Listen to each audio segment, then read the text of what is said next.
because I don't want to live this life forever. I don't want to retire and then die. And all I've got to say is that I worked for 40 years in a coal mine. It wasn't appealing to me anymore. So I started saying to myself, life begins at 40. I'm setting myself up for a big change at 40. I didn't know what that was going to be. I had no idea. But that's what I started saying to myself. Life's going to begin at 40. How you doing, Luke? Doing good, thanks, Mitch. All right. It's great to have you on my first episode of my GenX Guy Podcast. I'm excited to have you here. Before we started to record, we were talking about snow. We come from very different parts of the planet, you and I. I come from northern Ontario, Canada, where we have snow for about 7 months of the year. And crazy, you're saying that you get snow, but only in the mountains? You know, the funny story about that, I never even have been in the snow or never saw snow until I was 40 and moved to Europe. Really? Yeah. Because you're from Australia, right? I am. Yeah, so no snow there. There is in parts of Australia, but not anywhere where I lived. And I had no intentions of ever going to the snow. I think Australia is actually, because when I grew up, we always said, when we were kids, we were digging holes in the sand, and we were always thinking, if we dig enough, we'll go right through to China, and that was the thing. We would dig to China, but it's actually Australia, I think, that's right beneath us, for us in Ontario, Canada. So you showed up on my home feed page, and it was your first videos, and I checked it out because that's a cool thing about YouTube now. They're suggesting small channels to creators now. So you're not. At least we have a chance to not compete, but we have a chance to be seen in this huge platform of YouTube where there's millions and millions of channels. But I started to watch your videos, and they really spoke to me because I felt like we had so much things in common, and basically that's why I wanted to reach out and talk about. Yeah, I wanted to know more what you did, and I understand that you used to be a coal miner, and you kind of decided to leave that at one point. But how about you tell us a little bit of your story and why you decided to change your life, and your transition to and now being a YouTube creator. Tell us a bit about yourself. Well, where I grew up in Australia, as you got older into your teenage years and then you started thinking about work, I wasn't ever going to go to university or college or anything like that. So options were rather limited. You either worked for the council or you tried to get a job in the mines. Now, mining pays more, so that's the one that you always want to go to. And I was lucky enough to get a job in the mines when I was 23. And I kind of thought, this is it. My dad was a coal miner, so I just sort of followed in his footsteps. And I thought, once I got in there, that's it. I'm here to the day I retire type of thing, 65, whatever the age is, because it keeps going up year after year in Australia. I imagine it's the same in Canada. But I thought that was it, like set for life, this is me. And then by the time I was about 37, my dad had retired. And about a year after that, he started going to a lot of funerals of people that he worked with that also retired around the same age as him. He was an early retiree. He was 55 when he retired, but some of the other guys that retired around the same time were, 65 plus. And I think he went to like 7 funerals within the first year of retirement. And we started to have conversations about, these guys just don't know what to do anymore. They've spent their whole life working and now they're retired. They've got nothing to live for and they just sort of died. And I kind of started to think, I don't like this. That doesn't sound real good to me. I didn't know what that was going to be. And so I started to say things to myself, like, because like that was everything to me, because like our age, I imagine your parents were the same, or it's a common theme of get a job, get a family, house, car, set yourself up for retirement, and then kind of just live out your days in peace and whatever.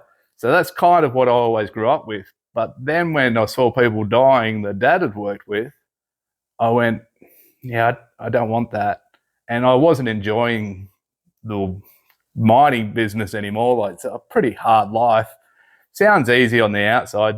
You only work 6 months a year, but that 6 months is actually 12 on, 12 off, day, night. Like, you just don't know, coming and going and all that. So that's where my thoughts started to change.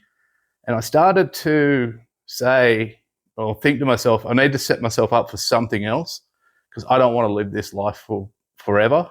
I don't want to retire and then die. Like, and all I've got to say is that I worked for 40 years in a coal mine. Like, it wasn't appealing to me anymore. So I started saying to myself, life begins at 40. I'm setting myself up for a big change at 40. I didn't know what that was going to be.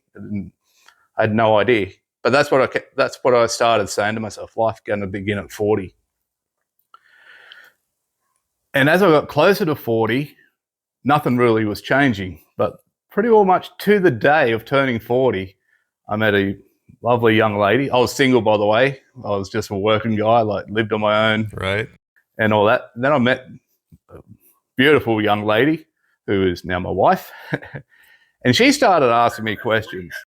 At 40? At 40. Yeah, cool. And it was her that started asking different styles of questions. Like, she started asking me stuff like, what are you into? Like, what do you like? And what do you want to do with your life?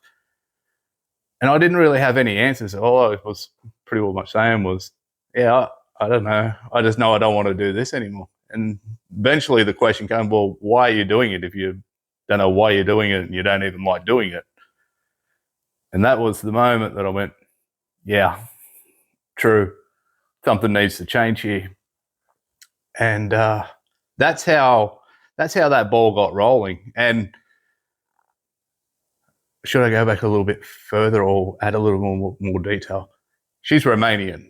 I'm Australian. So cool. we didn't meet in person, so to speak. It was like, because I was looking at things, and she was into Amazon, FBA, and selling products on that. So I sought her out off social media and said, because she had a course to offer, and I was like, what is this? I wanted to know about this, because I was still thinking that I was going to be coal mining for another 10 or 15 years, but I was looking for another way, like, bring in more money, something that you can do, that side hustle. Right, a side hustle, yeah. Instead of work to 65, I thought I may only have to work to 55. That was sort of where it was going. But while I'm saying all this in my head of, life's going to begin at 40, things are going to change at 40, I'm going to start living life at 40.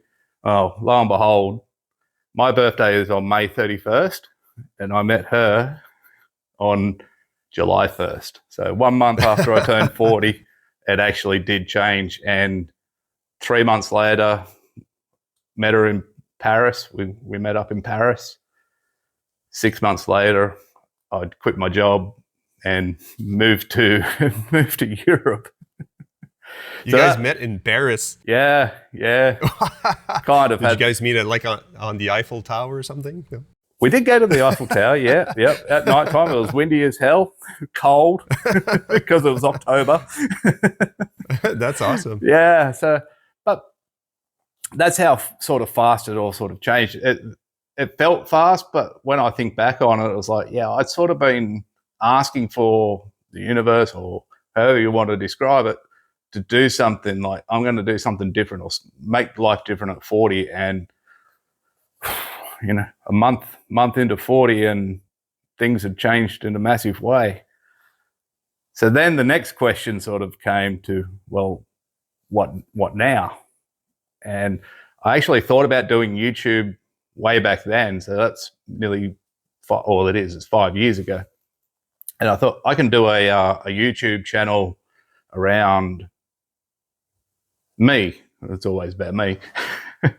But kind of like, like a guide to an Australian guy moving to Europe. So I moved to Romania and we moved around Europe a little bit. And I thought, we discussed it. It was like, yeah, well, you could do a YouTube channel about what's it like to live for an Australian to then move to Europe and live in Europe and that type of thing. Didn't really go anywhere. Well, it didn't go anywhere at all. I never did it. So that was the creative thinking. And then we were sort of looking around. I was looking around and consuming a lot of content of other ideas, what other people were doing, I guess what we try and do. And you kind of get a little bit interested in something. So like there was coaching, like life coaching and marriage coaching, whatever niche you wanted to fit into there. And so like I started thinking about that. Maybe I can talk to guys who are 40, first time married, and then moved to the other side of the world. And right, again, that didn't really go too well. I worked with a few people, but there was a lot of work and I didn't have that confidence and I didn't have that outgoing to get on the social media, because how do you attract clients on the internet? Well, you have to get out there, and I didn't know what I was doing, so it didn't really work too well. And I just tried several different things. I thought I talk about it in my video, trying to sell Etsy t-shirts and nobody buying any investing and trading and God knows everything that you kind of think of that you can make some money with didn't really ever pan out for me, because there was two reasons why it was such a challenging journey for those years. Was I wasn't 100% committed. I had the mindset of when I left mining, that's it for me. I'm living life. I'm taking it easy. I'm not putting in those efforts anymore. And without effort, without consistency, you're just going to fail. So, and that's, again, about a month ago, 2 months ago now, decided to do this YouTube thing because I found something that spoke to me. There was a series of events that kind of led up to it. I was watching a documentary on YouTube and we were talking about that, about the algorithm and stuff like that. And then this podcast with Sean showed up and I watched that. And then I got some ideas and that's where the opposite come around, which I talk about in that first video. Right. I have to do everything opposite to what I've done for the past 5 years, because it's been nothing but failure after failure and I can't fail anymore. But I think a lot of people don't forget that but you need to fail. You need to go through all these steps to be where you're at now, right? And it's a lot of what I went through. 'Cause I was 40 years old. I used to be. It's funny. You were saying at 23, you jumped on the mining industry. Your father was doing that. Well, my brother was in the construction business. My older brother, he's 10 years older than me, and it just happened. I needed a job at the time. I was 23 years old, and so I started to work for the company that he worked for, because he got me in there, and it just turned my life around. I moved to this new town where I live here now. I was 23 and I was on the construction. I worked for this construction company, and that's what I thought the rest of my life would be. And started a family and all this stuff, which I love. But there was always this little sadness inside me, because I had left my passion of music. Because in my mind, I was brought up to think that, music is not a job. It's a hobby. It's you need to find yourself a real job, right? Yeah. So you're conditioned to that, those thoughts, because like you said, our parents were more, it was more normal to. Well, you get a job and you stay there until you retire. Exactly, until you retire. So at 40 years old, my kids were grown up, and I reached a point in my construction career that I couldn't go any higher. Basically, I had reached I was a project manager, and so I did what I kind of worked hard for, right, to go up the ladder. But then I was still sad. I still had this little sadness inside me. That is this it now? Because I couldn't go any higher. So now I got to do this till I'm 65, and then and like you said, now your father was seeing his friends or his colleagues start to pass away, right? Yeah. So I started to have these thoughts too, and at 40. First, let me go back to, so just around 39, my son, who was 12 at the time, wanted to start playing music. So I said, perfect, I'll teach you how to play music, because I knew how to play music. But I don't know what happened, but that spark reignited inside of me when I was teaching him. And at the same time, I wanted to teach him that there's more to life than just paying the bills and working a job. You need to follow your passions. You need to do what you love. Life is short. You need to do this. It would serve others way better if you do the things that you love, and it will serve you too, right? 100%. So that's what happened, and with the support of my wife too, I decided to ditch that career completely, and I don't know how I was going to do it. I'm going to become a musician. So I started to make a list of, I could teach. I could teach it. I could perform it. I could fix guitars and instruments. I could, all these things that related to music that would bring me closer to that, and failed, right? I've been doing this for 9 years now, but every year kind of got better and a little better, right? Nice. And that's what happens. Same as you. So it's the failures that really, if you can overcome those failures, and you need to go through these things. You need to try things to find out what you want to do, and that's what's happening right now. And I think you seem to have found something that really speaks to you.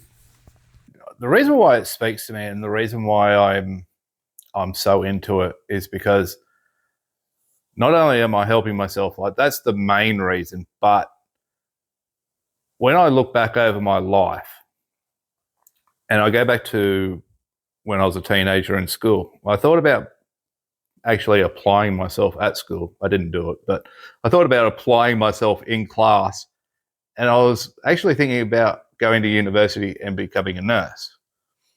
Now, I didn't apply myself, so I didn't go to university then. But when I got into the mining career, I was a union delegate. I was on what we call the rescue rangers, so the safety team. And I was also I struggle with words sometimes. I can't get them out. I get a fat tongue and I can't get the words out. But I was story of my life. I was an in-betweener between company. It was sort of involved in my union delegate role. And I kind of look back on it, and I was always like, when I was looking at, and coaching was the same. So when I was looking back, and I'm like, I don't know what I want to do, but there seems to be something that's always drawn me to wanting to help others. I looked at it like nursing. What's that for? That's to help others. Right. A union delegate, yeah, we might get a bad rep, but it's generally you want to help your fellow workers get a better pay or better conditions. If you're a safety officer, well, you're helping people not to die. Like being a coach, you're helping someone improve their life. So it's been drawn. I just didn't know how I could actually help anybody. If that kind of makes sense, like everything that I thought of and was doing, it wasn't really me. I wasn't all that like passionate about it. But this feels, and it hits different.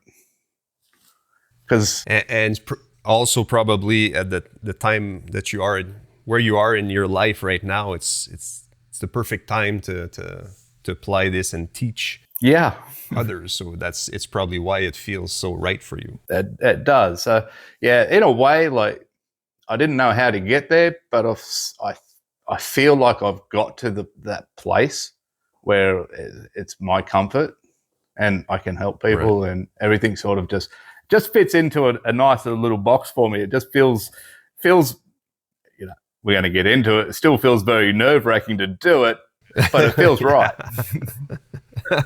It's so cool how, because I remember I've been wanting to do YouTube for a while now, and but I always had in my mind that I'm not a speaker, so people wouldn't be interested in what I have to say, right? I had this in my mind. So what we did is we found someone who wanted to speak, and this person had lots to say and lots to teach. She was a life coach and a friend.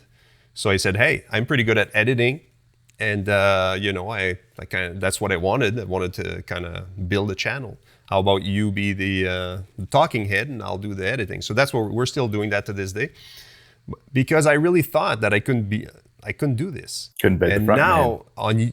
What's that? So you couldn't be the front man. It could be the front man. Even though I'm the front man in my band and I've played in front of thousands of people, this is my I guess it's my happy place. It's I can easily perform. But talking on a camera and sharing thoughts and ideas and being really vulnerable, and this is not the same thing, I guess, for me. But what I started to notice in finding, people like you and many others, I've noticed that, hey, you don't have to. At first, I remember thinking that my French accent would be an issue, right? So I can't be on YouTube. I got a French accent. Yeah. Why was I thinking that? It's so weird. But now, as you can see, everybody's on YouTube, and everybody can find their people that they can connect with and teach and learn from, right? Yeah. So, like you said, you're a teacher. You're a teacher. You just didn't know how, and I feel the same way. I feel like I have things that especially at our age, midlifers like us, we've learned a few things along the way, and we can teach. And maybe we're not experts in certain things, but there's always someone who, how can I say that? Always someone that can learn from what you have to say. Right? Funny you mentioned that, because I just literally an hour ago put a post up on Threads, exactly the same thing. Somebody was a bit down on themselves, saying, I see all these people getting ahead and I feel like I'm stuck in the mud. And that was my exact reply to them. It's like, there's always going to be someone in front of you, and there's always going to be someone behind you. True. Yeah, absolutely. I made a video actually on don't compare yourself to other YouTubers, because everybody has they're growing their own pace. Everybody has their own journey and everybody has their own audience. It's that's the beautiful thing of YouTube. And that's true. Totally agree with that. 100%. So what are you trying to achieve? What are you trying to create with your channel? What's your goal with your channel? By the way, sorry to cut you off, but by the way, for the people listening, Luke It Up is the name of your channel. It is, and you want to go check that out and subscribe. You started about like you said, I think it was just a month ago or 2 weeks ago. 2 weeks ago. 2 weeks ago on Monday gone, so 2.5 weeks. But into the third week. And clearly you're trying to. It seems like you're trying to kind of help people in that particular domain to grow channels and all that stuff. So what are you trying to achieve with that? Yeah, and that's what it just started with. Like, it started off as a challenge to myself to get that consistency back into my life. Like, actually commit to something and follow through with it. And that's where the 101 day confidence and social media challenge came from, or social media growth challenge came from, because been in and around it for the last few years, but never committed to it and never gotten anywhere. It's like, I need to do this. So it started out as something for me, and I never really I did plan it out a little, like once I decided to do this, and that was the opposite again. As far as where the channel goes, I'm not 100% sure where it will go, and I'm pretty excited by that fact. I just know where it's going now.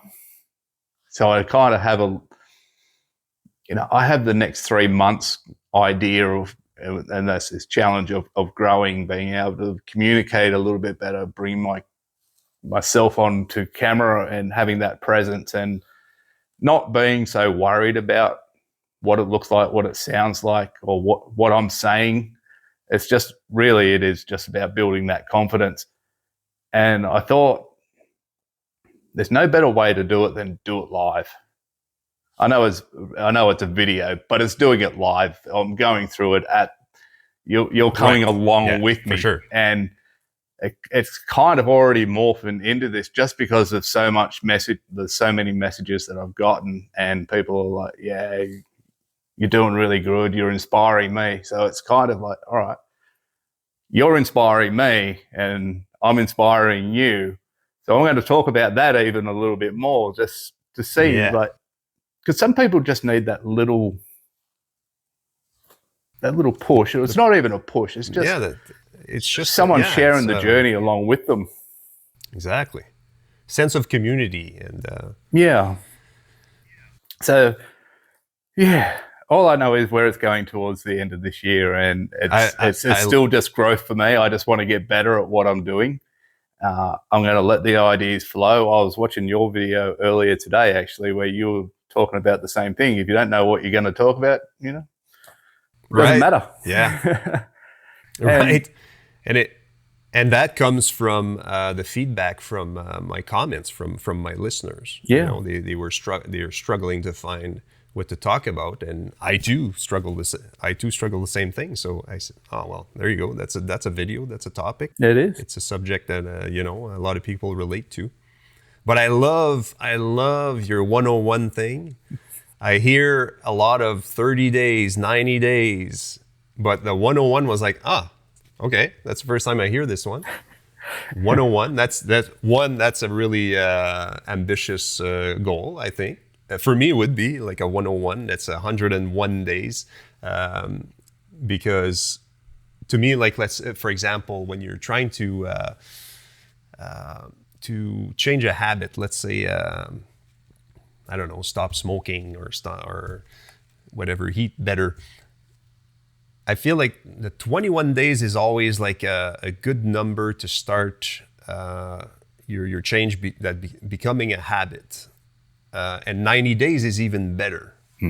But 101 days, that's even better. And I found it cool and interesting. So you're working.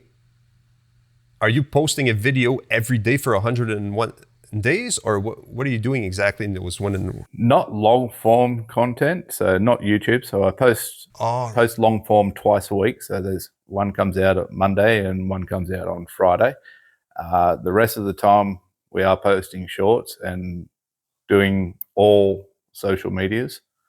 So that's where the social media growth comes into it. It's not just a YouTube thing. Right. I am recording every day. Well, most days, I will have to admit, because there's other things in life that goes on where you just don't get to it.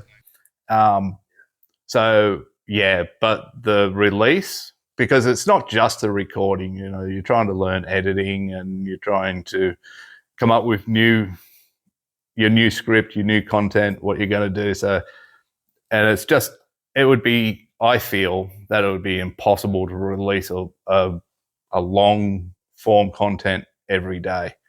There's just too much, and to do it for 101 days, I don't think you can make it. I wouldn't make it. I strongly doubt that. Depends what you do. I guess I see some YouTubers that they just press record and then they just speak their mind, and they sometimes they release 2 or 3 videos a day, but it's really unedited, raw. It depends what kind of message you want want to send out. I can't do that. I have to kind of plan and think about it first. And I do too. I thought, because before I started it, I thought I had an idea of where it was going. But then when that first video hit and I got over, I think there's like 270 comments on that video. So it was right. And as you were saying, you listen to your audience and they're like this. So then the next video, which was already recorded, was a miss. And I got so many comments of there saying, "Oh man, you ruined it." Like I was so into what you were talking about in the last video, and then this one comes out, and I'm like, yeah, I'm kind of feeling a bit guilty. So I've actually pulled back on that, not to get so far ahead of myself. So you can listen to what people are saying to you, and you can sort of pivot a little bit earlier than if you go ahead and have so many videos up or ready to go. You kind of feel obliged to put them out there because you put the work into them. So right, it still has the destination, but there could be a few more twists and turns and different directions, U-turns maybe. I don't know. We'll see where it goes. But yeah, so the original idea was there would be 26 long form videos, and as I said, so you got the TikToks, you got the YouTube shorts, right, Insta, the reels on Instagram. Well, they can be just linked now to your Facebook too. So there are a lot of shorts in there, and that's actually more of a struggle for me now than in YouTube, like the long form, because I'm used to it. I can go at a slower pace. I can talk more, but those things are a lot more fast paced and much more difficult than actually the long forms for me anyway. I see people out there and they're just crushing it, and I'm like, I can't do that. That's so hard. I think we talked about that when we first spoke. We did last week, and my kids, they're like professional TikTokers and like on stories and reels. Yeah, I don't know how they do it. They just bing bang bang, and it's done in 5 minutes, and it's a great video. Like, I have to think about it. I have to plan it. Oh yeah, I get it. Like, I pick up the phone and I start looking at it, and all of a sudden I'm trying to speak really fast because like I think I've only got 30 seconds or something and it's over. So I have to get out what do I need to get out, and it's kind of like that for me. But going back to the 101 thing, your 101 challenge, another thing I love is that what you said is to not aim for perfection when you start. You just try to be a 1% better every day. Yeah. And this is such great advice, because a lot of people, including myself, we struggle with perfectionism, and it stopped me for a long time doing things. Over planning, and I think in one of your videos I said, I do the same, is over listening to other videos to learn and write things down, and okay, I'm not ready yet. I gotta watch another.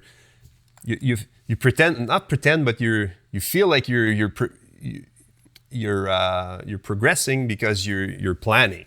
Yeah. But it can stop planning. It's good to plan, but I mean, you got to start sometimes. So you got to take action too, right? You do. And I remember, and that's something that I think I'm getting better with. And it's post the video. It's okay that there's mistakes, and it's okay, and you can tell that. I think I'm up to 30 some videos, and I feel like my videos are getting better now, because I'm doing I'm trying to implement something. I'm trying to get better at something every day, kind of thing. Yeah. What can I do better now? What can I do this now?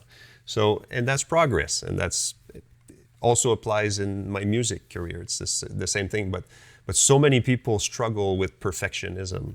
And it's you had it right on the money when you said that. It's it's progress. Focus on progress, and that's 100% True. Yeah, for sure. It all come together. Like I was saying to my wife just the other day, I said it's funny how there was so many things, because over the years we've done so much work. You know, we've been to Tony Robbins events, we've been in the Bob Proctor Institution, and you know, we've done so many things, and we've heard so many people say things, and you're like, yeah, I know that, and I know what you're talking about there. But then it actually clicks in, and you're like, yeah, I knew it, but I didn't know it.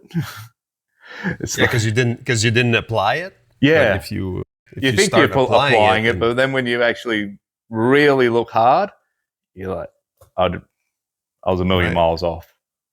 Here I was thinking I was doing everything like great, and I'm the one of those gurus type. I don't like using that word, but you know what I'm getting at there, like one of those expert types. Like, yeah, I know all this. I've studied it for years. I know it, and then you realize, yeah, no, I don't know anything. Yeah.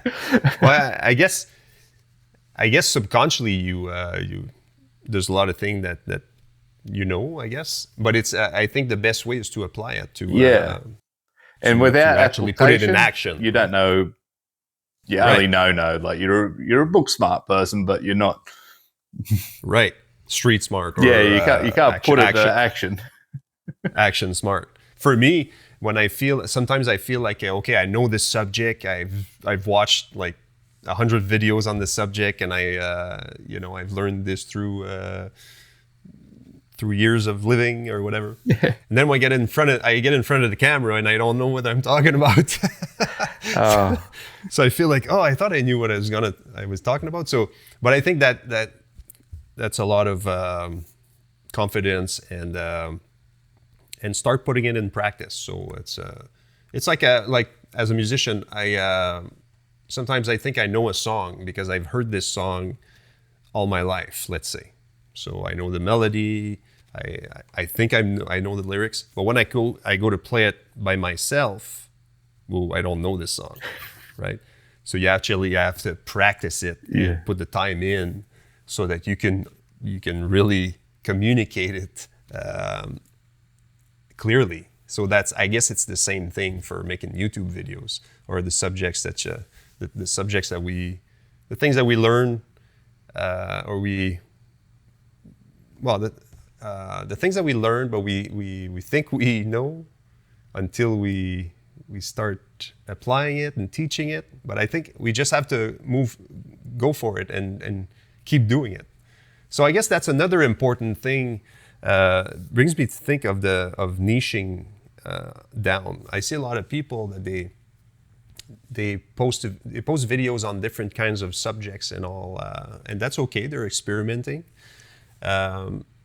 But I think it's really important to kind of funnel and try to be more focused on one main subject.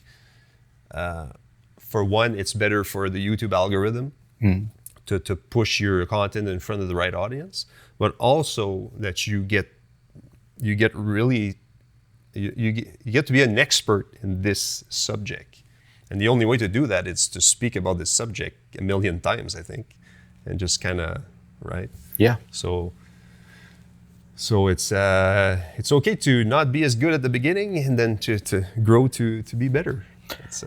I agree with that. Like, if you've got a general idea, that's all you really need to start with. Like, I couldn't make my next video about football because it's a completely nobody over 45 that's interested in my journey as going from coal miner to creator cares about me supporting my local football team. Right. They're like, where did that come from? Right. I think it'd be, but nothing's stopping you from adding your love of, assuming you love football, your love for football in your presentation, your packaging, in your videos when you speak on a subject. For instance, you spoke about Seinfeld, in one of your videos. And I was like, cool. I love Seinfeld. Yeah, I did too. So you kind of got my attention right there because, cool, man. You love Seinfeld. Much the same way as when I heard the story, it grabbed my attention because he started talking about Seinfeld. I was like, hang on, whoa, easy up there. What are you talking about? Right, the chicken salad. The chicken salad. That's your chicken salad. That was awesome. That was a great analogy. And who's your favorite Seinfeld character, by the way? Look, I'm more of a fan of the co-stars, so I love George and Kramer. I can't split them because Kramer's just got that madness, that physical humor about him and his whole way of being. But so does George, so I can't split either of them. But so out of the four main characters on that show, Jerry's not my favorite. It's a lot of I hear that a lot, but for me, Kramer is the guy. Just his physical comedy, because I was always like a fan of Mr. Bean and Jim Carrey's my favorite because of the physicality included in there. I don't know if you know the comedian Sebastian Maniscalco. No, that's the one I don't know. He's a stand-up comedian and he's getting pretty big in North America, and he's a short Italian dude, and he. Just the way he's really sarcastic and really he's so funny, but he has a lot of physical, the way he moves and the way he incorporates that into his comedy. So that's why I like Kramer. Kramer was always my favorite, just the way he walked in the door of the apartment. I don't think I could. Yeah, as soon as you said that, I saw it. And if you listen to the. I think there's a documentary out there how Seinfeld started, that show. And I think it's on the second or third episode that he kind of just decided to do that. And then the audience just bursted out laughing, and then it kind of stuck, and that's how he developed his character even more with those movements that he was doing. Crazy. It's so amazing. Yeah. But I think the combination of the four was really it worked. A good recipe. Yeah, worked well. Yeah. When was that?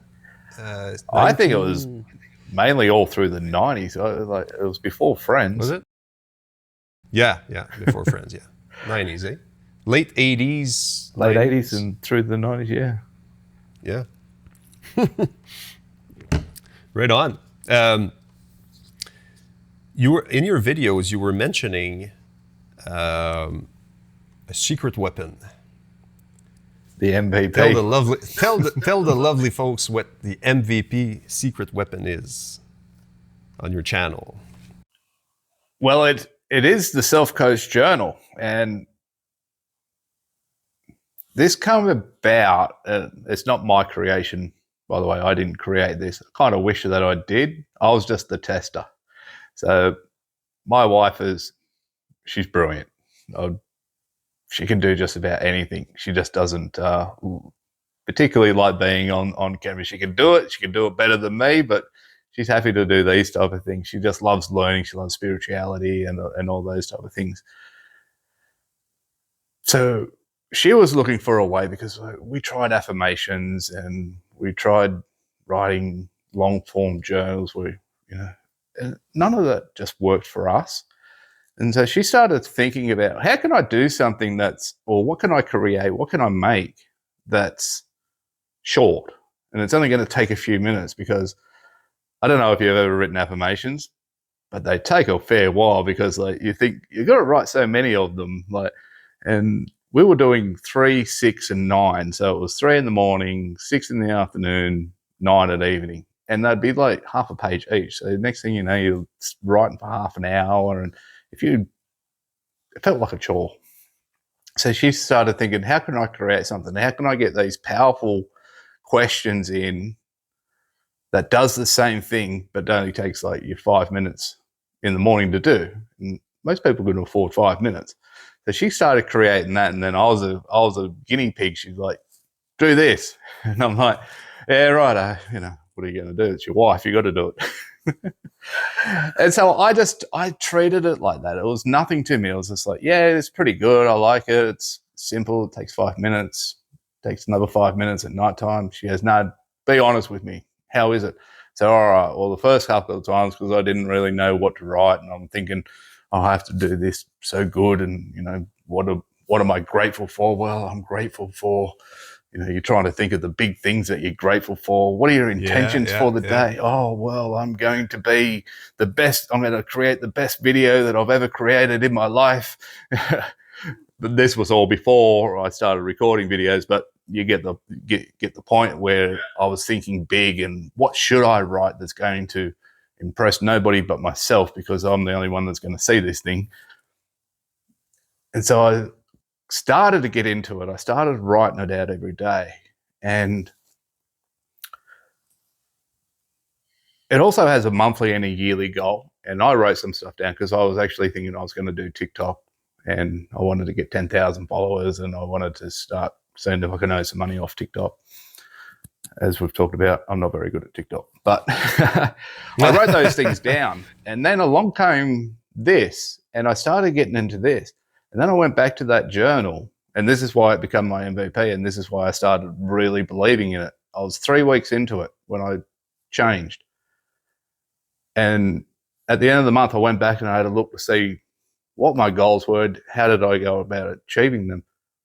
And it was pretty well spot on, but very unintentional. Like what I'd written down, I'd forgotten.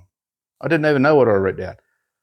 So I was going through the days of the month of what I'd written down, like what I'm grateful for, what my intentions are, what my tasks are going to be, and what's my mindset going to be for that day. And I saw the change in it.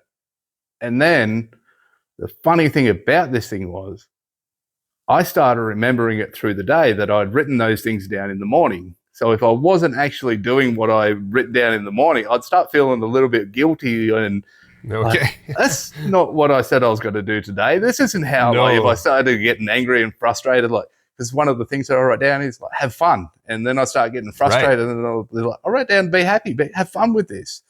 It's the funnest job in the world. You're just talking. Exactly. Have fun with it. Just stop. Don't get angry because you can't get a word out. You've said the same phrase 5 times. So that started reminding me of those things because I'd written them down.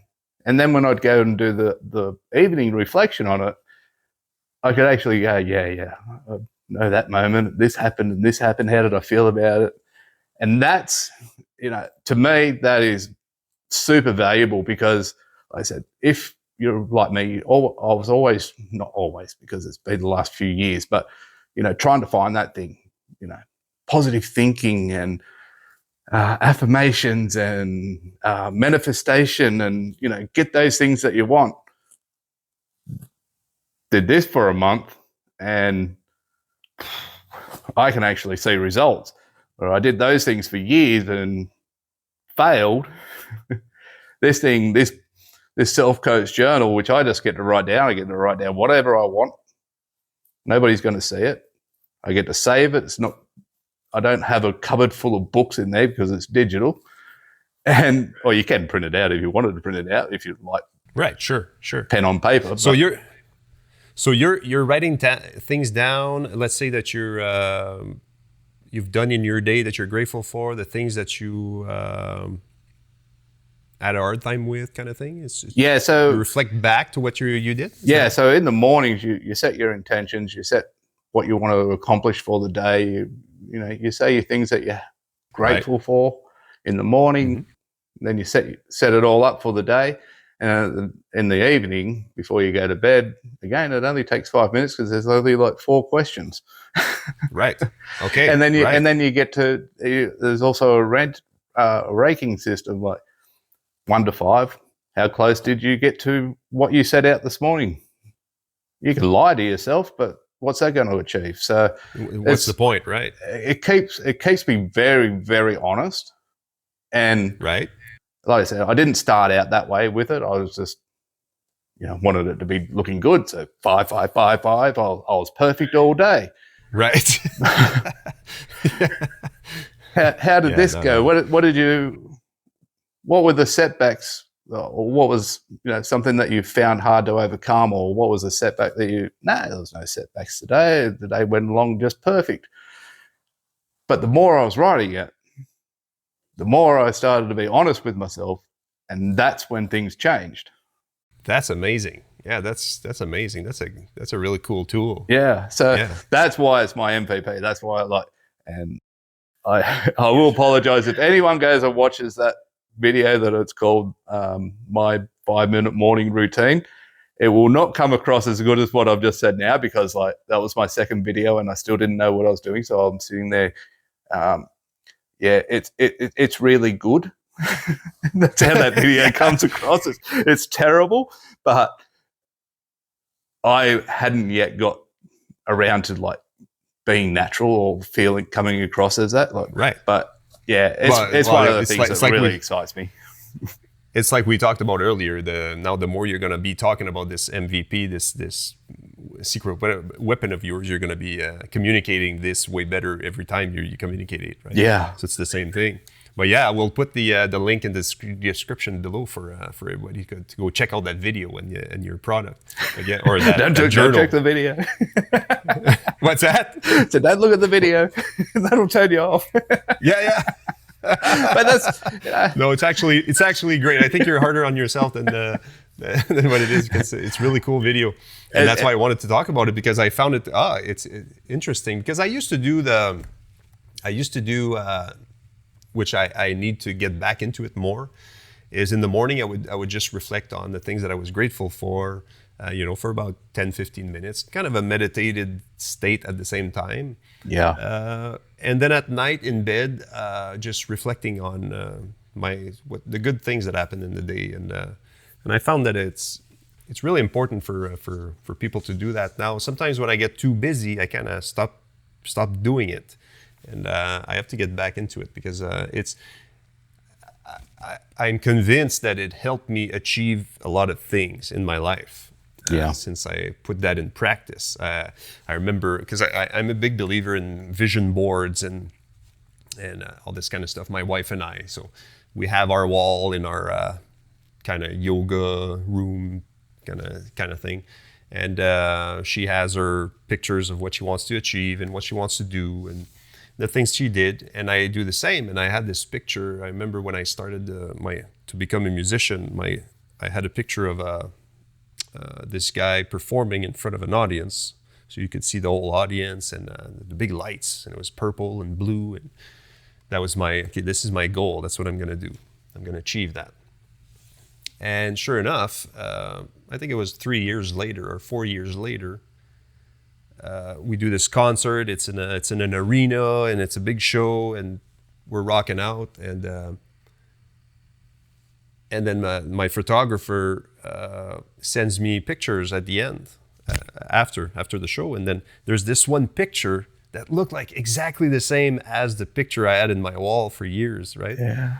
So, and it happened it happened many times. So I'm a big believer in, your thoughts can really help you move forward. And and it's kind of the same that you're doing. It's really, it keeps you honest, and makes you be grateful of the things you've achieved, and not worry too much about if you didn't get there today, right? It's yeah. So yeah, it's awesome. That's I can't speak highly enough of it. Like, it's this. I even don't really have the words to describe how big it's became a part of me. Like, because the more we talk, you and I mean, the more like I'm like, man, this dude are like brothers virtually. Like, yeah. We're so much alike in things that we've done, and we're very parallel. I'd even forgot about the vision board. We didn't have a vision board, but we made a vision board that we used as a home screen on our phones. And we were only talking about this a couple of weeks ago, where we went and pulled up that old one that we had, and we looked at it, and pretty much it was drawn dropping. Like about 90% of what we had on that picture had already come true. And we did that 4 or 5 years ago. And you don't really think about it, or you don't see it as it's happening. But then when you can reflect, and that's another thing that I love about this journal. Like I said, I didn't think it was working. I didn't know much until halfway through the month. I went back and had a look, or towards the end of the month, and I saw the change. And I'm like, I didn't really even realize that until a week ago that this was working. Right. And it's actually, now I've gone back and I saw what I wrote for at the month. Yeah, okay, it's a different platform, but it's virtually the same thing. I was like, wow. Right. It was like, wow. That was like, I can't talk highly enough of this. I'm gonna spruik this from the mountaintops. Yeah. Exactly. You feel like everybody should be doing this. Yeah. Everybody, like, you need to do this. Especially if you're someone like me or you, like, or maybe not you, but I know myself, like all that other stuff that I tried, it just didn't work. I didn't believe in it. I kind of believed in it a little bit, but not fully. And because you don't see the results after months and years of trying something, it's just, and if it feels like a chore, it's not good. Right, exactly. No. This takes like 5 minutes. If I everyone's got 5 minutes. Yeah. Hey, your first video, what was the name of your first video? That was, there's two. I remember seeing two. There was... You got me there. What was it? It only went up 2 weeks ago. What was the name of that video? There was one, it was the cringiest... that was the second video that went up. The second, yeah. That was all the offcuts out of the first video. Isn't that terrible? Yeah, I can't remember the name of your own video. It's all good. It's all good. My question to you was on that was your first video. You've built the courage to press record. You planned it out before. How did you feel before that? Were you nervous? Were you scared of it? And then after you watching it, after editing, how did you feel after? I wasn't nervous in the traditional sense of nervous. I have more of questions that I face myself. Like, I have questions around, can people actually understand me? A bit like you were saying with your French-Canadian accent, right, with my Australian accent, because I have plenty of people tell me that they don't understand a word I'm saying. So I was like, really? If I get too excited, are people going to be able to understand me? You know, I'm a bigger guy. People are going to make fun of, like, because are you a pound or a kilo people in Canada? Pound. I don't know I'm about 200 pounds, 202 pounds. You guys are kilos? Yeah, kilos in Australia. Yeah. So I always have to do the conversion a little bit. So, you know, I'm a 200 pound guy, a bit over 200 pound, 202, 205, something like that. Okay. And I've always been a little self-conscious about that. I'm going to talk about it in the future a little bit. So I always have that self-conscious. So it's kind of holds me back. I've never really wanted to be that person on camera. I was always the person behind the camera. Like, I'll take the photos. I'll record. I don't need to be in this video, you know, or photo. So that to me was a little nerve-wracking. But the thing that holds me back the most is I speak with my hands a lot, and they're fast movements. They're not like the professionals that actually speak with their hands nice and slowly and do it right. Like I'm like that. Right. I understand. So this is why I have fears, or I started off with having fears around recording. It was more about the fact that because I never liked looking at the camera. So like my wife would always say to me, "Look here," and so like I'd be like looking like this, and then don't move your hand so much. So I'd be like, and then I feel like a naughty little schoolboy, like sitting up straight, hands on your knees type of thing, and looking straight ahead. And then that's all that would occupy my mind. I couldn't think of anything that I wanted to say. I'd have it script out. It could be sitting right there in front of me, and I could say a sentence. I'll read the sentence. As soon as I look at the camera to say it, I'll blank. Same thing. Yeah. And I feel you, man. So it wasn't so much a fear, but I hated it. And I just didn't want to do that because it just felt so unnatural. Right. So that was before I started recording. After I recorded it and saw the editing and how well it looked, I thought it looked really good. Then I uploaded it. It went live on the 11th of the 11th, which I talk about in my last video, but went live on 11/11. So I watched it, and then I started creaking it. I was like, that's so bad. Why did I say that? I could have said that 1,000 times better. Why didn't I say this? So yeah. I went through a whole range of emotions of getting it out, editing enough so it looked okay, being happy with it, releasing it, not being happy with it. Then within a couple of days, it did really well. A lot of support to like, yeah, okay, well, that's good. That was the universe telling you that don't worry about it. It's great. Yeah, and that's how I've kind of relaxed more into it since those videos. Like I said, the second one was recorded pretty soon after the first one, and the last couple that I've done, I have relaxed a little bit more, and I'm smiling. I'm actually a more personable person instead of like this person that feels like they're a robot and shouldn't be here. Right. So yeah, it's a wild ride, that first video. It is. Man, I feel you. It was the same for me. Same thing. You know, I edited so many things out, redo it, try it again. Hours and hours of filming and editing. Then I was listening to it, feel pretty good, upload it, and then started to feel bad about it. Same thing as you. And I was looking for ways to, and that's where I learned you can edit your videos, or you can kind of chop parts out after it's uploaded. So I did a couple of times, I did those things, and then I'm thinking, why am I spending so much time on trying to make this video perfect?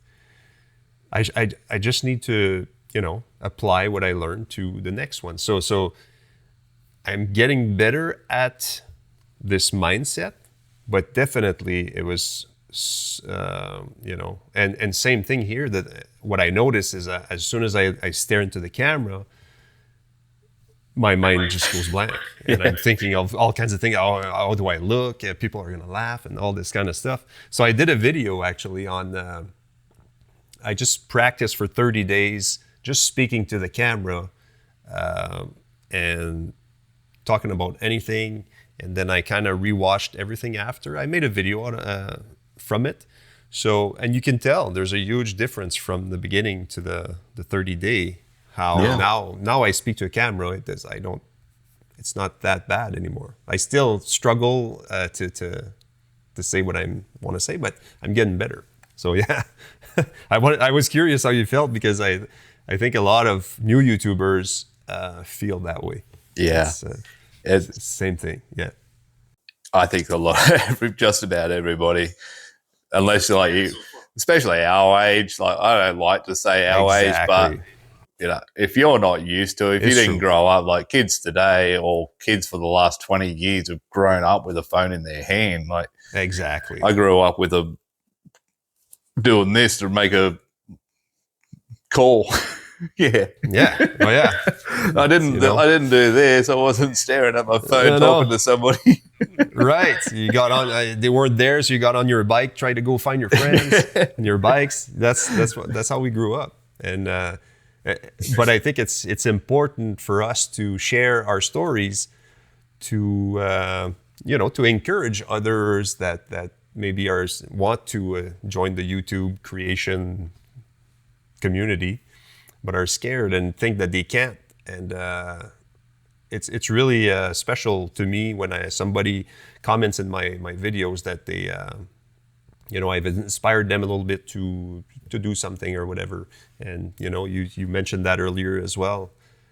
It's and that's I think it's important just to kind of speak and share those struggles and not be afraid of them and not edit them out. Just share them and be authentic, right? Yeah.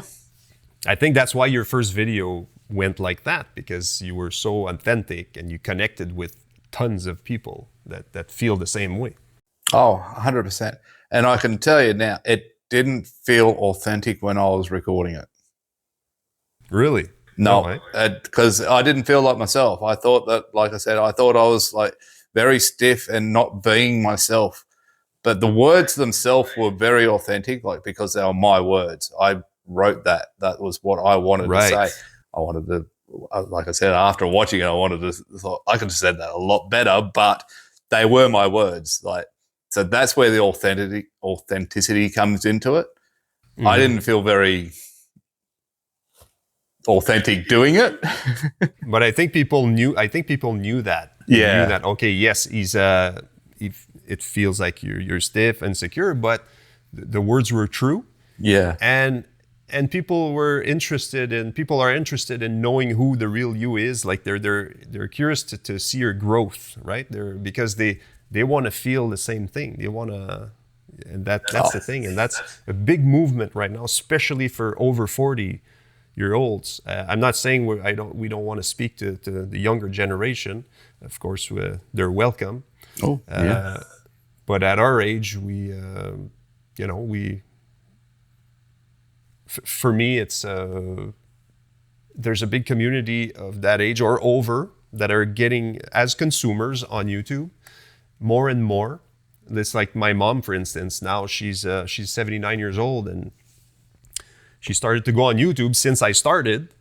And now she's finding all kinds of things now on YouTube, and she's like, "Oh, I love this!" And she's got it on her TV now, and so a lot of older generation are consuming YouTube, so they're looking for 40 and up creators that share authentic stuff, and I think that's why, like your first video, is it's authentic, it's minimal editing, and a lot of editing. There's a lot of just cutting out all the bits that right that are stuffed up so many times. Right. I'll rephrase. It's not fast pace. Nah. Like a lot of the young creators out there, where it's bing bang and it's fast, right? It's really fast, and fast transitions and all kinds of polished effects and all this kind of stuff. I think our generation are looking for something a little bit more relaxed and more authentic. Yeah. Or I'm not saying they're not authentic. I'm just saying it's a different style of editing, I think. My most viewed videos is me in my truck. I pressed record. I literally just spoke for about 8 minutes, whatever. I came home.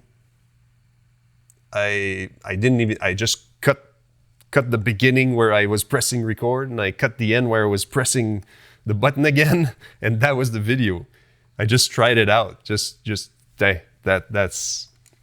fun what thing. I'm thinking. That's what I'm thinking. It was the shortest, no edits at all. And it's my most viewed video. It brought me like 300 subscribers. Nice. in like 3 days or whatever.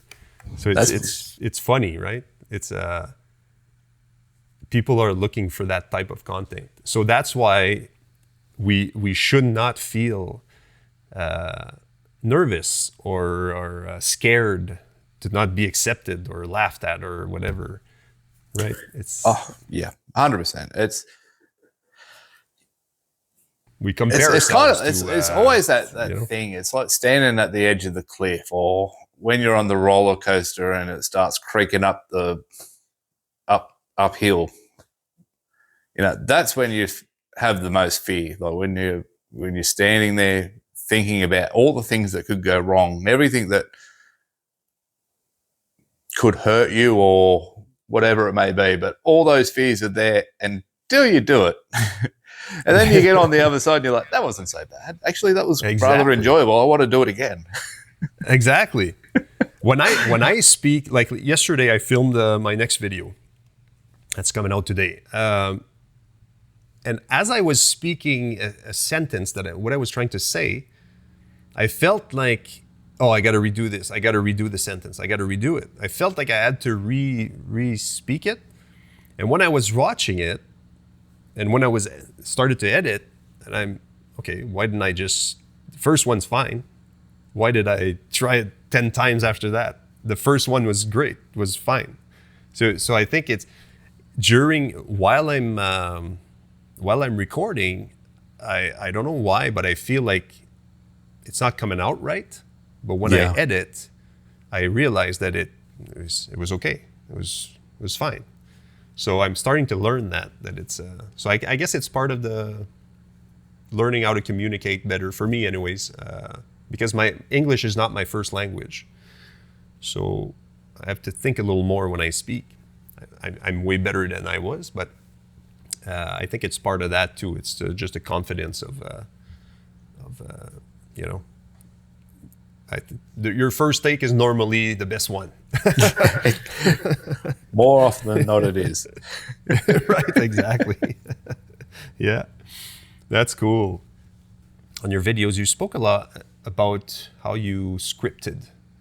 I think I'd be interested to hear your thoughts on scripting, because it's a subject that I'm still questioning. I'm still trying out different things. I still try to not script, but I find that if I have somewhat of an outline script, then it helps me. What do you do? Do you script? Do you? I do. I am still scripting. It comes down to a trust thing for me. I can't trust myself yet to stay on topic. I have this, and this is part of the story that I am trying to change. Again, I don't want to keep going back to the journal, but there's something that I write down each and every day. Change your thoughts, change your life. And one of my negative thoughts are, when I could start here on this topic of scripting, and by the time I finish this monologue, I could be talking about a truck. So I've tried various different techniques of scripting. I'd like to script it all out, as in, like the TV show, like this is my monologue, this is everything that I want to say. And then I've also tried to take that monologue and turn it into bullet points, so then I can give myself a little bit of freedom. And if I find that I'm, again, going down the rabbit holes that I shouldn't be going down, I can go back to my script. And I don't say it word for word, so it's not, what's the word that I'm looking for there? So it's not like you must follow the script. It must be 100%. You have to, word for word, you have to say this. There is some freedom there to let that flow a little bit more. But for me, for my own safety, I'll say, right, I do like to script it out just so I stay on topic. And until, like I said, change that story about I can't trust myself not to, or to stay on topic. This is how I'm going about it. I like to have an outline of some sort. I tried a couple of different things. I tried speaking the exact same script, but I feel like it's not as authentic. So I feel like maybe it's because I'm not a good actor, or I'm not sure. Like actors, that's what they do. They read the exact script. Maybe they go off. Maybe they change a word here and there. Yeah. Maybe they do some scenes where it's ad-libbed. But I felt like for me it was a little inauthentic. So I try to do more of an outline type thing and it helps me to practice my speaking at the same time, to force me to kind of come up with in my own words, basically. Yeah. So I use a lot of Chat GPT to kind of help me to with ideas, not ideas, but let's say I have an idea, and then help me to, you know, like I want to talk about this thing here. How would you say it or whatever? So it's helping me to kind of learn vocabulary at the same time, and then it saves me time too, because I print out the outline that ChatGPT and I kind of came up with, and then I go from there. So it's, but yeah, if I just go on my own, like you said, I too, at the end of the video, I'm not even talking about the same thing anymore. Yeah. So yeah. So by the way, what's that? Sorry. I was going to say, I did notice that after the first couple of scripts that I did write out, that I was writing it as if I was somebody else. So yeah, that authenticity. Once I picked up on that, now it's become a lot easier, because now I speak before I write, not just think and go, oh yes, that's a very nice way of saying it. That's not who I am. I don't have the vocabulary for it. I don't have the tones. I don't have to speak like that. I speak like how I speak. So now I actually speak it out before I write it out, because I could say this to you now, and then you ask me the question in 5 minutes time, and I'll probably say it a completely different way. So that's my reasoning behind I like to script it out. It will change a little bit, but just keeps me there, keeps me on topic. I just found your video too. Your first video was "Don't Start YouTube Over 40." My 101 day challenge. Right. Don't start YouTube over 40. And that actually got me to click on it, because one, okay, we're the same age.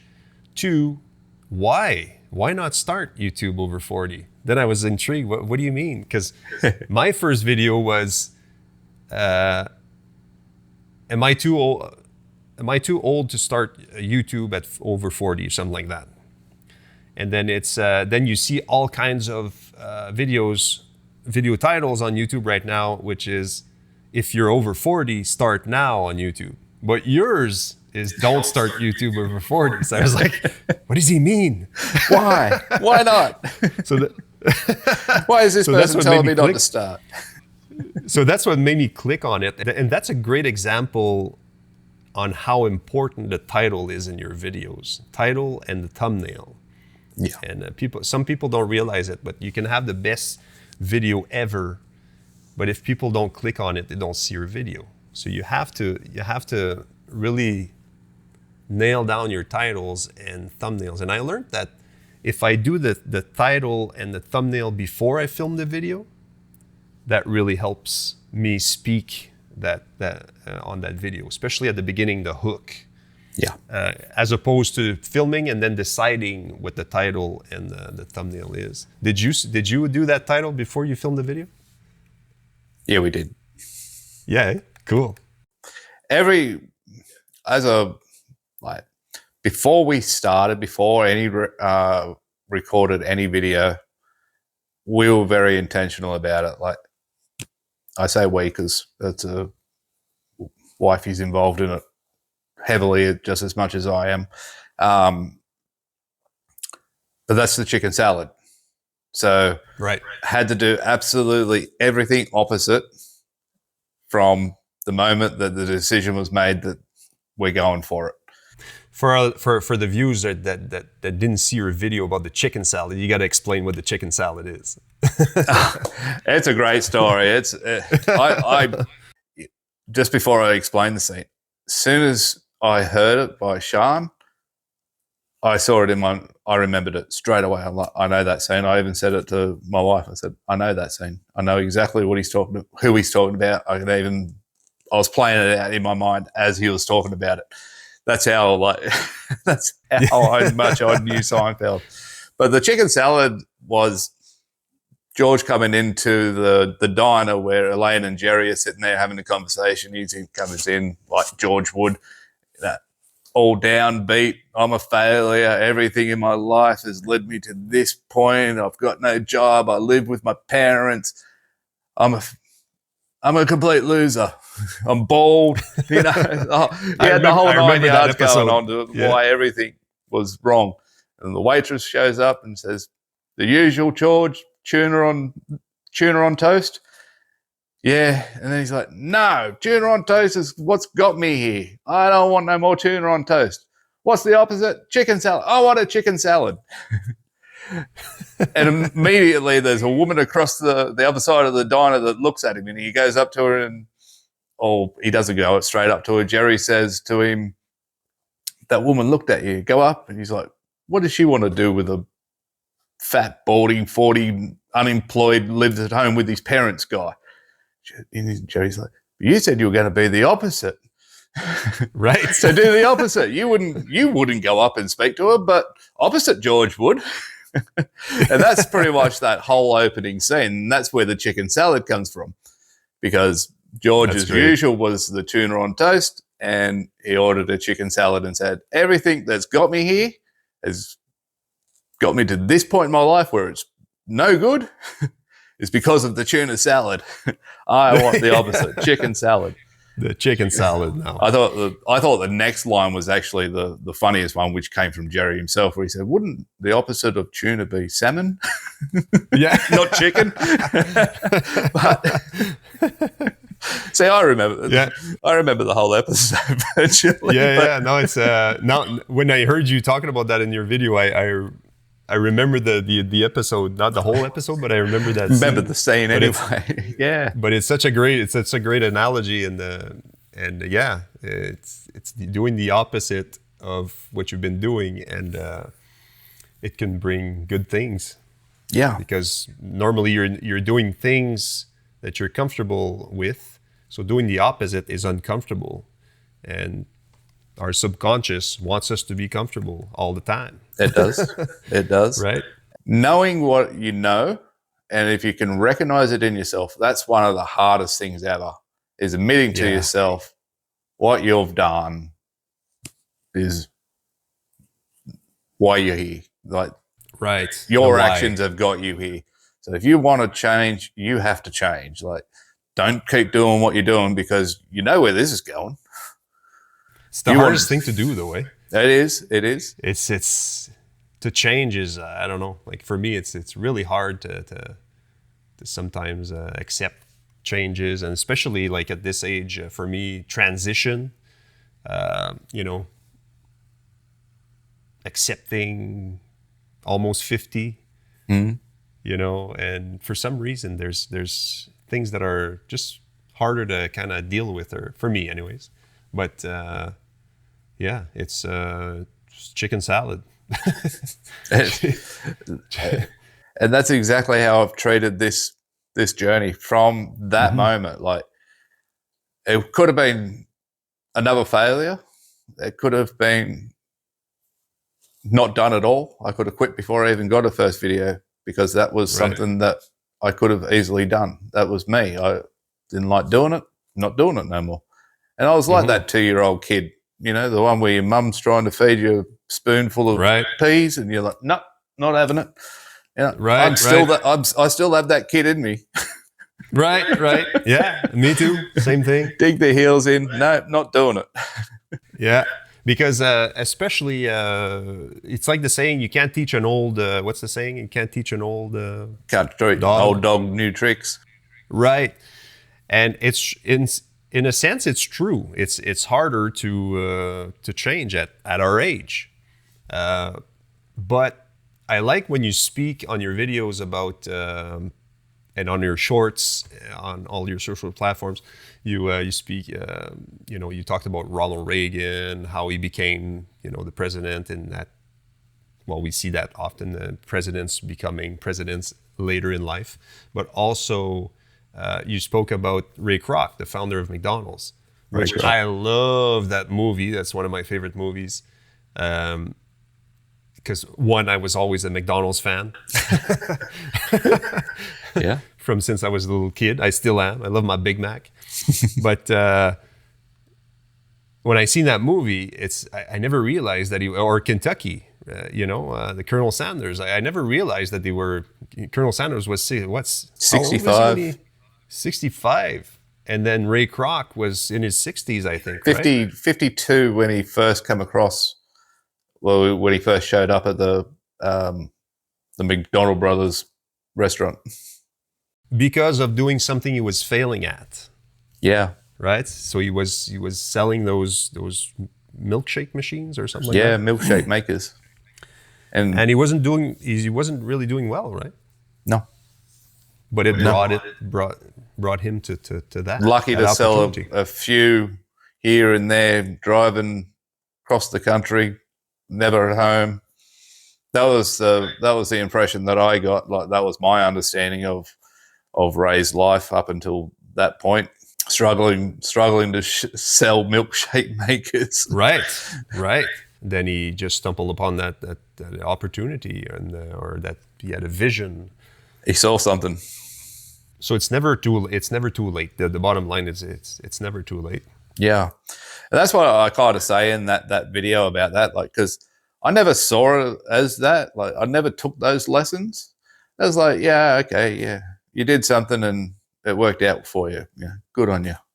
I never took into all those other little factors. Like, these people, not everybody struggled, but a lot of people just persevered.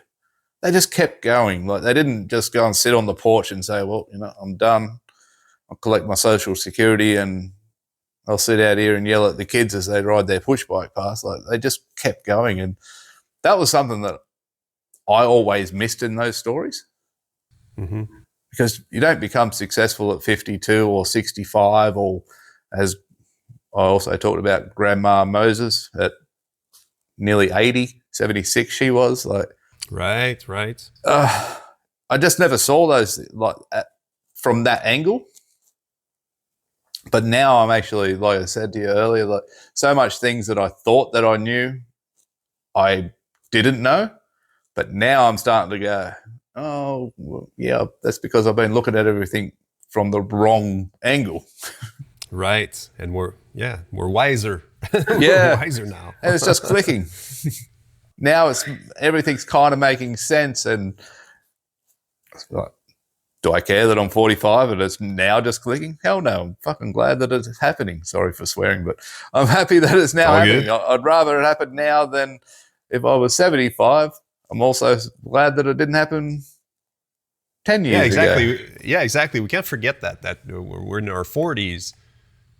That's just half our lives. Yeah. We still have another half to go, and imagine what we can do with starting to with this knowledge, this wisdom, and the want to do it. I'm a big sports guy. I love football. I like American football, but we have our own football in Australia. But I played, and every coach always said, you don't win it in the first half. You always win it in the second half. It's in the last half that you bring it home. True.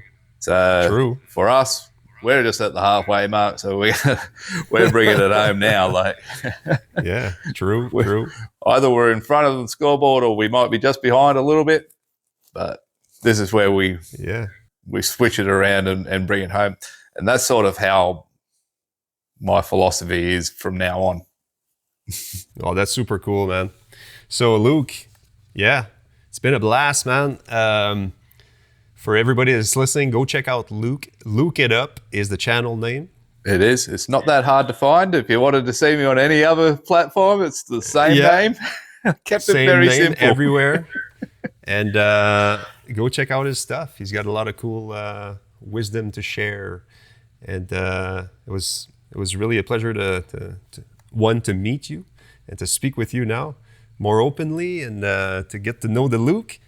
And definitely looking forward to doing that again. Definitely, Mitch. Yeah. Oh, like I said earlier, like, you and I could be, from different mothers but brothers, because we're alike. Yeah. I think so, because I think that's what kind of, you spoke to me, and that's why I wanted to meet you. And another thing is that I think you had a Guns N' Roses T-shirt on you. When you did that video, and I was like, cool, because I'm a huge Guns N' Roses fan. Yeah.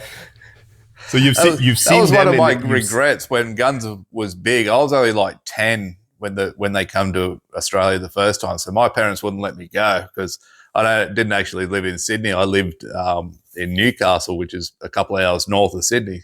And they came, and I wanted to go so bad, but like I said, I was 10 or 12 or something like that. And Mum and Dad were like, "No, you can't do that. You can't go there." And then when they got back together, it was like 2015, and I was like 30 something. So it's funny how as a kid, Guns N' Roses, I think I was around 12, 13, I think. And but as a kid, my parents were like, "This music, this is not music. This, like, because I was into Kiss, I was into Motley Crue, Guns N' Roses, Ozzy was one of my favorites, Metallica, but my parents they didn't want anything to do with that kind of music, right? Nowadays, I teach music. I teach to kids from 5 to 18 years old, let's say. I have adults too, but I mean, most of my clients are younger kids. And all of them, or most of them, they're always gone to a concert, like a Guns N' Roses concert, Metallica concert, with their parents. Yeah. Right? Because we're that age parents now. And so that's why they're going to live forever, because we're teaching our kids what good music is, basically. So those bands are gaining fans, younger generation fans, right? But I'm telling those kids, I said, you guys are really lucky, because you get to see those bands with your parents. My parents would have never brought me to a concert like that. No. Never. They would have brought me maybe to a George Jones concert or something like that, which I totally respect. But yeah, it's funny how now classic rock has become like the music that all parents listen to. And even my mom nowadays, she hears a song sometimes and that I play. Oh, that's a really good song. Well, Mom, you didn't like that song about 30 years ago. Oh, really? Yeah. Different me back then. Now I'm more open to these things. Yeah. But I've seen Guns N' Roses. I brought my son to see Guns N' Roses in 2015, I think. That was in Ottawa, Southern Ontario here. What a concert. It was cool. It wasn't the original lineup, but I mean, Slash was there, Axl was there, and Duff was there. Duff was there too? But yeah, Duff was there. But it was so amazing. What a great show. Yeah. Yeah, I was, stoked to go and see that. I actually, most of the time, when I was going to concerts and big concerts like that, I was never one, getting a bit older, so not one to get down in the mosh pit, but that one, I got as close as I could to the stage. I am like one of those dads that, I'm happy being at the back. Yeah. As long as I can see him, I'm good. Me too. But not Gunners. And I've been to, I don't know how many Motley Crue. Every time they toured Australia, I went and saw Motley Crue, but Guns N' Roses, Motley Crue, I could stay reasonably to the back. Gunners, I got to get up close. I got to be able to get good eyes on these guys. Yeah. Right on, Luke. So thank you so much for joining again, and we'll talk soon, I hope. Definitely. Thank you, Mitch, for having me. It's been a blast. I've had a great time. Awesome. Take care, my friend. Thank you. You too.